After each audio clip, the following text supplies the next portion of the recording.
دفعہ کا ذکر ہے، کسی جنگل میں ایک درخت پر ایک کوا رہتا تھا۔ کوا بہت خوشحال زندگی گزار رہا تھا، بغیر کسی فکر کے پورا دن گھومتا پھرتا، شام ہوتے ہی کسی پھلدار درخت پر بیٹھ جاتا۔ زندگی کے حسین دن اسی طرح گزرتے رہے۔ ایک دن کوا جنگل گھومنے نکلا۔ گھومتے گھومتے اسے ایک جھیل نظر آئی۔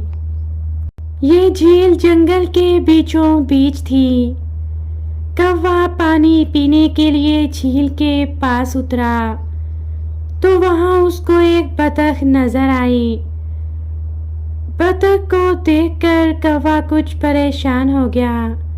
اس کی پریشانی یہ تھی کہ بطخ کا رنگ اتنا سفید کیوں ہے اور میرا اتنا کالا کیوں؟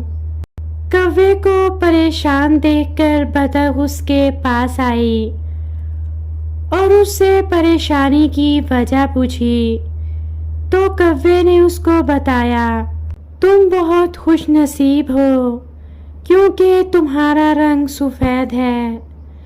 تم پانی میں آسانی سے تیر سکتی ہو اور جو کچھ بھی کھانا ہوتا ہے وہ جھیل میں ہی دستیاب ہے۔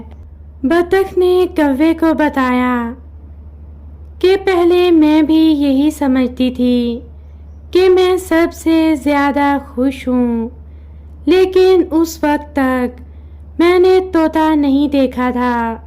تمہیں پتہ ہے کہ طوطے کے پاس 2-3 مختلف رنگوں کے ہرے، پیلے، نیلے پر ہوتے ہیں۔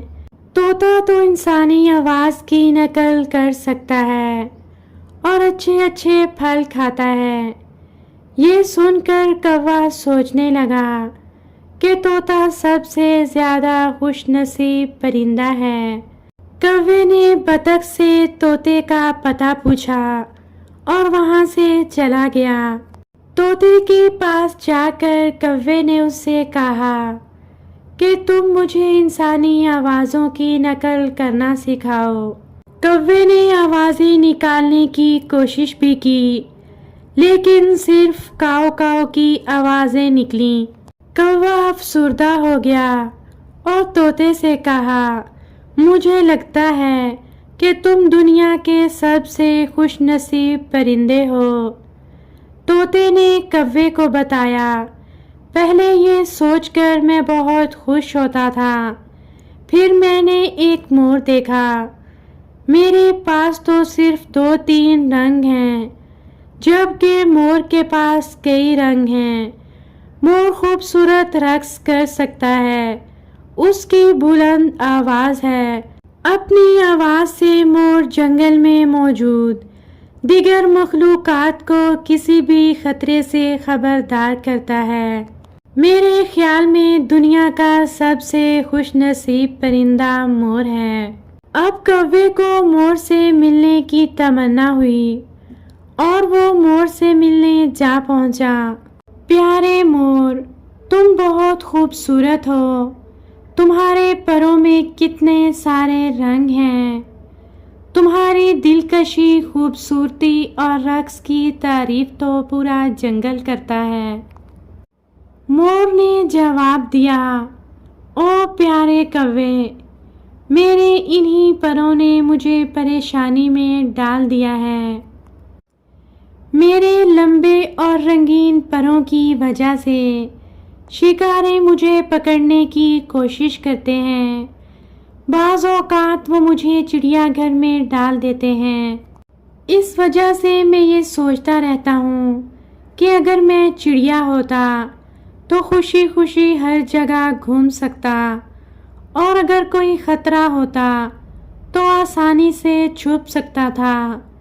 کوے نے کہا، میرا تو خیال تھا کہ تم دنیا کے سب سے خوش نصیب پرندے ہو۔ مور نے کہا، میں بھی سوچتا تھا میں سب سے خوبصورت اور خوش نصیب پرندہ ہوں، لیکن اپنی خوبصورتی کی وجہ سے میں چھپتا پھرتا ہوں۔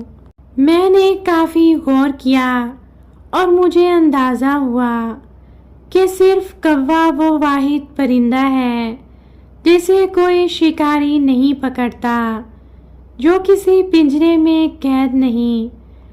پچھلے کچھ دنوں سے مجھے یہی لگتا ہے، کوا ہی سب سے خوش نصیب پرندہ ہے۔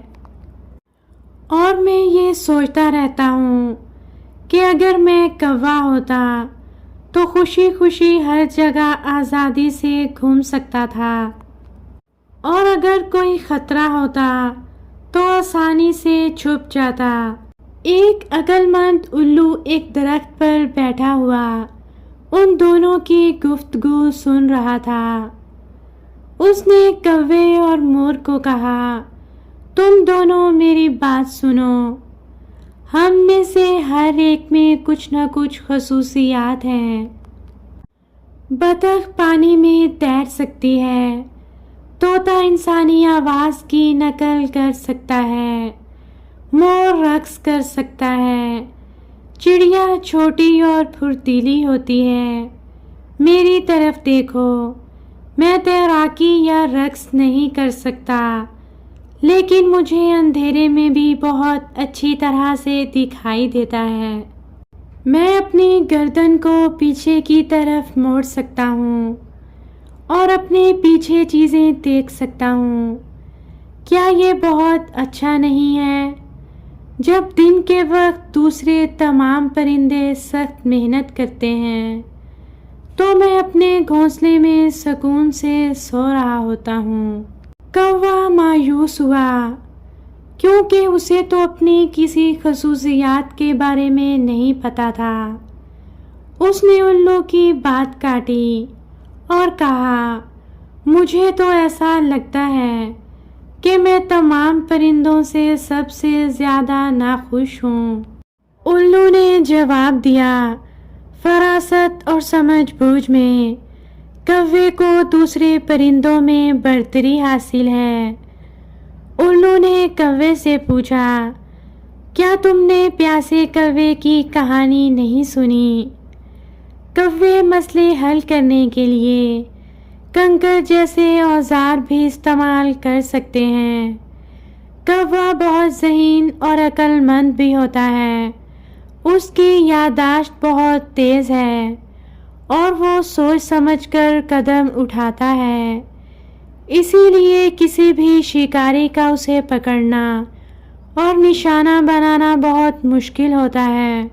الو کو پرندوں میں بہت عقل مند مانا جاتا ہے۔ الو نے کوے کو سمجھاتے ہوئے کہا کہ قدرت نے ہم میں سے ہر ایک کو کچھ نہ کچھ صلاحیتیں دی ہیں، ہم میں سے ہر ایک کسی ایک چیز میں بہترین ہے۔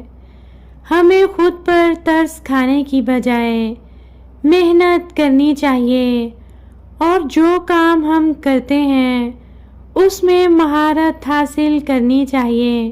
پیارے بچوں، اگر بغور جائزہ لیں تو ہم میں سے کچھ انسان بھی ایسے ہی زندگی گزار دیتے ہیں، زندگی کا موازنہ کرتے کرتے ناشکری کرنے لگتے ہیں۔